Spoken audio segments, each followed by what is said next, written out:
براتيك غيك عدل، براتيك غيك وعدل. دول الثلاث خطوات الأساسية لو أنت عايز توصل لمرحلة الإتقان في مهارة التحدث.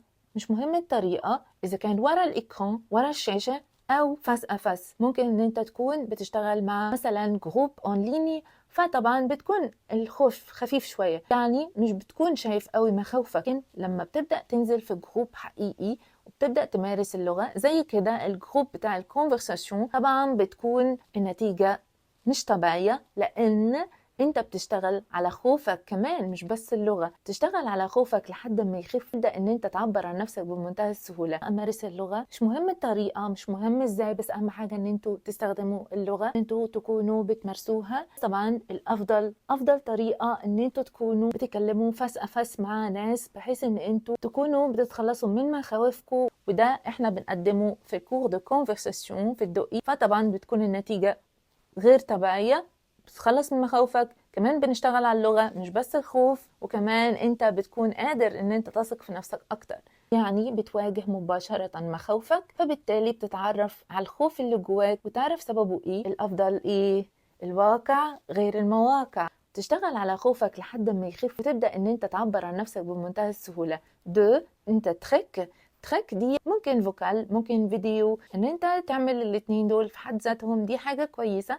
بس طبعا الفيديو هيكون اقوى، لان انت هتبدأ تشوف نفسك انت بتتكلم ازاي، بتراقب نفسك وبتراقب انفعالاتك، وكمان ان انت بتكون بتشوف نفسك هل بتستخدم مو بارازيت زي مثلا اي.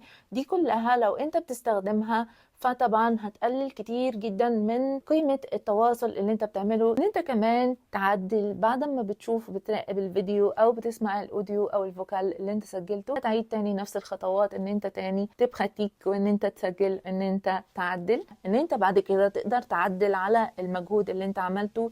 فانت بتشتغل وتعدل لحد ما بتوصل لمرحلة الاتقان الحقيقية. دي الطريقة المثالية. خطة ال40 يوم دي خطة مش طبيعية، اتكلمت عنها قبل كده، وقلت ان احنا بنخصص كل يوم ساعة بنركز فيه على حاجة معينة احنا بنكون محتاجينها اكتر. يعني مثلا لو انا عندي مشكلة في الاورال، هبدأ اشتغل اكتر على الحاجات اللي بتساعدني ان انا اتكلم ببساطة من غير ما اكون من جوايا خايفة. ما تنسوش خطة ال40 يوم دي، لان هي هتحدد بعد كده انتوا هتكونوا عاملين ازاي، وصلتوا لحد فين. بتقسموا 40 يوم بالطريقة اللي انتوا شايفينها وبالطريقة اللي انتوا محتاجينها. يعني مثلا لو عندي انا مشكلة مثلا في الإيكوت، عود أكتر الشغل على الإيكوت، وهكذا. دي الطريقة الوحيدة اللي تضمن لكم إن انتوا تكونوا بتتطوروا. انتوا الوحيدين المسؤولين عن تطوركم، مش حد تاني، انتوا المفتاح.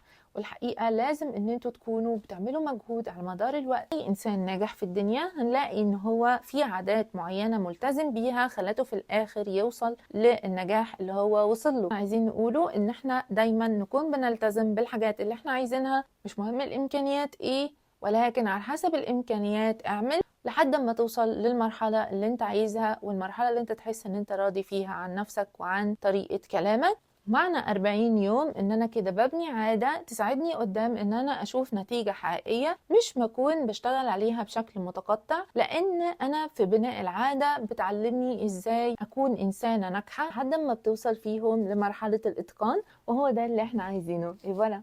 لو عندكم اسئلة اكتبوا لي في كومنتير. ميرسي.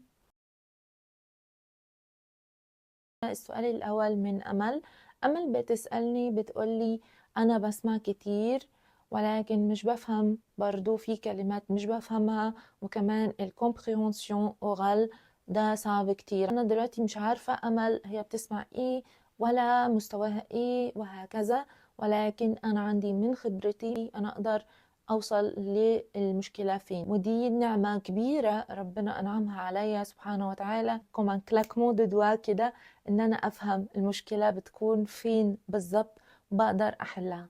فانا دلوقتي لو هي بتسمع حاجة وعندها مشكلة فيها، اللوجيك هنا بيقول ان انا انزل تحت درجة.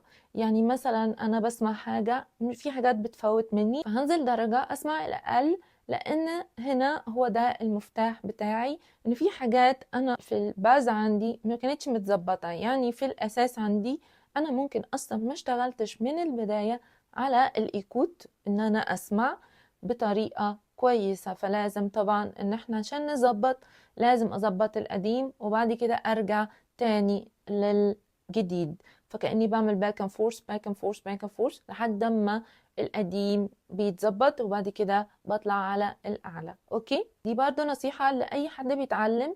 ما ينفعش ابدا ان انا ااجل مهارة زي كده. مهارة الكومبريونسيون اورال دي مهمة جدا، دي مهارة الاستماع. لازم ان انا عندي بيت، في البيت ده لازم يكون الاساس بتاعه سليم، لازم ان انا بشتغل عليه